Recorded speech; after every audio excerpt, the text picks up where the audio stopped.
Hey, how's it going? My name's Nat. Let's see what's making news. The world population has just passed 8 billion people, and while it's expected to get a little more crowded, the number of people actually being born is going down. Here's Justina. 7,999,999,999 and 8 billion. Write that down. Yep, that's right. The world's population has just reached over 8 billion, and it's getting bigger. Think of it like this. In the time it takes for you to listen to what I'm saying, the world's population has just grown by another 20 people. So let's begin a journey to 8 billion. For a while, the population was steady, but things changed around here. The Industrial Revolution.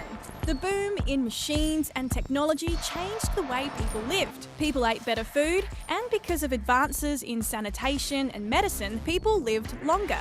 Since then, the population's been rising by another billion every 10 to 15 years, until about here.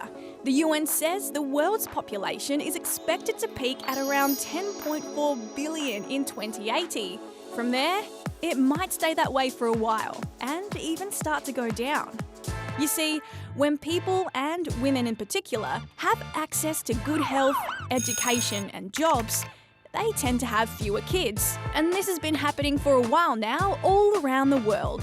But with so many people, some worry about the amount of resources we're using and all the mouths we have to feed. And with an ageing population, there's less young people to look after the old. So these are some of the issues that impact us all as we get to 10 billion and beyond.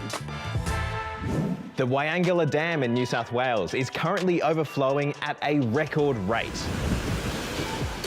230,000 megalitres. That's how much water is pouring out of the dam every day. It's caused the Lachlan River to rise really quickly, and hundreds of people had to be rescued from their rooftops in nearby towns. Some residents in Forbes have been told to evacuate their homes this morning, with authorities warning that more flooding is on its way. The Aussie Gillaroos are through to the Rugby League World Cup final. They beat Papua New Guinea 82-0 in the semi-final. Yep, 82-0. Whew. They'll now play New Zealand on Sunday, with the winner to be crowned world champion. Now it's time to head to Christmas Island, which has been taken over by crabs. Oh, hello. Every year, millions of these red crabs migrate from the forest to the sea, and we caught up with some kids to tell us more about it. Hi BTN, I live on Christmas Island, which is an Australian territory. But if you look at the map, it's actually a lot more closer to Indonesia. One of the things that Christmas Island is most famous for is the red crab migration, which starts around this time each year.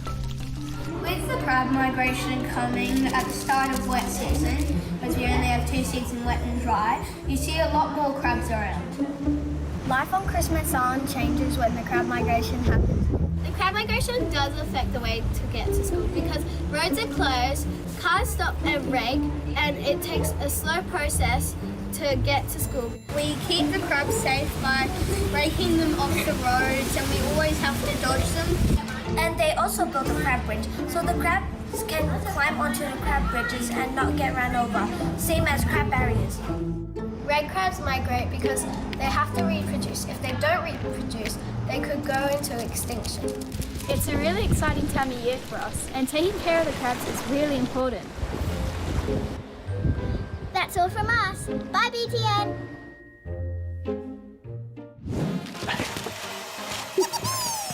Finally, it's time for some celebrations.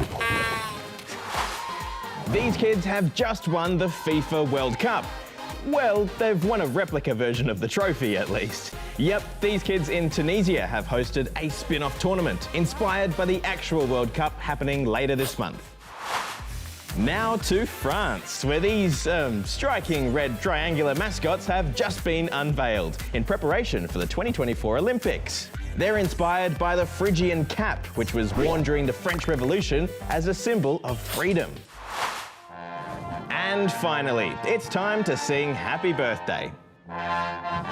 If the Regal Cavalry wasn't enough of a giveaway, it's the King's birthday. King Charles has just turned 74 years old.